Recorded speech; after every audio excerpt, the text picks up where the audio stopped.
Hey, today I want to talk about the body temple and how in Ayurvedic medicine, prevention is going to be the best form of not getting symptoms or disease down the road. Now, what I've seen over the years is that the majority of people wait until there's something broken, obviously broken or broken in a major way, before they have enough of a reason to make a change. And unfortunately, there's a whole disease process that Ayurveda has known and has studied and has taught about for thousands of years. And by the time we get to the phase where the doctors can label a diagnosis, this is near the end stages of the 6 phases of disease. So we're very far along.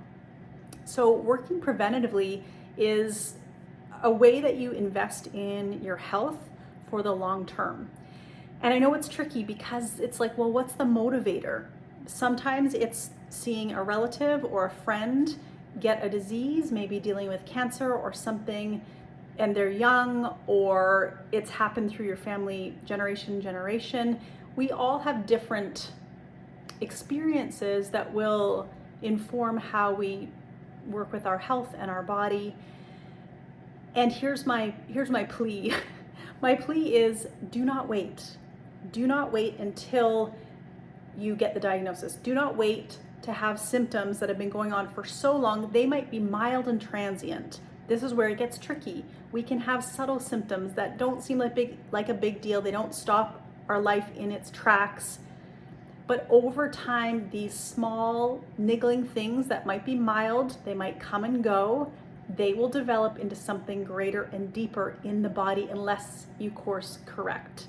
That's just the way that it is. So lately I've been thinking a lot about my relationship to inflammation in my own body. Years ago, I was challenged by an autoimmune condition called post-viral fatigue syndrome that lasted almost a decade long before I really got to the root cause, most of it being psycho-emotional. And I see that almost all disease and disease states have a root, have some seed form in the psycho-emotional component. And until that is addressed, and until we literally create a new foundation and a new identity to our body, to our psyche, to our relationship to the world in essence, there will be greater imbalance that is created. I was going to say unfortunately, but the fortunate thing about it is that it's an opportunity to get to know ourselves better, to refine our relationship to God, the divine creator, spirit, the great mystery, whatever you want to call it. There is a calling from your soul saying, hey, pay attention here. Hey, pay attention to this. Hey, you've been going too fast, or you haven't given any attention in your life to this area or this emotion or this experience. It has not yet been fully digested. And when we don't fully digest our thoughts, our emotions, our experiences, we create toxicity in the body. In Ayurveda, we call it ama, A-M-A. And this toxicity then goes on to develop symptoms and issues that literally we figure out the issues are in our tissues, and the body's really calling our attention when we have imbalance. It's not a bad thing. It's just nature trying to harmonize itself. And the only way most people will pay attention is when it gets really loud, when something gets really out of whack. So as I said, my plea to you is don't wait until that point. It's not necessary, and in fact, it's going to be more detrimental the longer you put things off. Maybe it's a little bit of insomnia. Maybe you know that your hormones out of balance. You've got some menopausal symptoms. You've got some slight digestive stuff. Maybe it's a little IBS or just some gas and bloating from time to time, or loose stools. All of these things, when left uncorrected, will develop into greater things. So I've been thinking a lot about inflammation in the body and the mind, right? When our thoughts become inflammatory. But physically, inflammation leads to disease. Science has now proved this. We know that inflammation over time in the body is very distressing and compromises all of our systems. and eventually it will show up as a disease in the body. I've been reflecting on my relationship to foods that aren't actually nourishing to this body temple. And as I've been living in Costa Rica these past 4+ months, I realized that sugar had creeped into my diet more than I would like it to. I'm not the kind of person who is like cold and hard, like can't do this, can't do that, don't do this, don't do that. I like moderation and balance.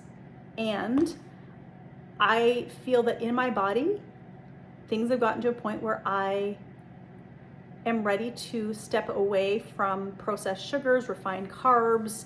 I don't really drink alcohol anyway, so that one's an easy, that's just not really on the table for me to have to cut out or eliminate for a period of time. But I'm committed to this process of eliminating these sugars and refined carbs from my diet to see what happens, to see if I have these skin rashes that come out time to time. I want to see what happens with that. I want to see what happens with my eyesight. I want to see what happens with aches and pains in my joints and body. I know that all of this is connected to inflammation. It's not the only cause, but that I'm not doing myself any kind of service by continuing to feed my tissues, my organs, my blood, my mind, something that isn't really essential in my diet. So I've created a 10-day program called the Sugar Detox, and I will be joining you and others alongside this, or with others, through a process of eliminating these refined carbs, processed sugars. There's different options in this program about how far you want to take it. This environment is very supportive. It is not about shaming yourself or beating yourself up. In fact, it's the complete opposite. And we're going to get to the heart, we're going to get to the root of the compelling, some people call it addiction or just habituation to the sweet taste, where we're craving sweets, where it has just become such a no-brainer that we just grab the thing, that we just eat the thing, that we're not even paying attention anymore to what we're feeding this temple. It's the only body we've got. And as we age, it's not going to just improve on its own. We need to really give it an environment so that healing can happen in the most effortless way. And that's my intention behind the Sugar Detox program. It's a practical, spiritual, and Ayurvedic approach to eliminating sugar, either for the 10 days or perhaps even for a longer period of time, so that you can feel better, so that inflammation can go down, so that you can improve your skin, your digestion, your sleep, your hormonal balance, menopausal symptoms, aches and pains in the body, fatigue, emotional swings here, there, and everywhere, so that you can come back to a place inside of yourself that feels better, that feels more like yourself, and so that you can really have a lot more fun in your life without struggling on that physical, mental, emotional level, where the ups and downs of things like sugar and alcohol and refined carbs can send us on that roller coaster ride. So if you'd like to join me, the details are on my site. We begin on Friday. It's going to be a powerful time together, and I hope that you'll join us. I hope that you will see the opportunity here to really create a strong, healthy body-mind temple, and to keep feeding and nourishing yourself with love. So see you soon, and much love. Ciao.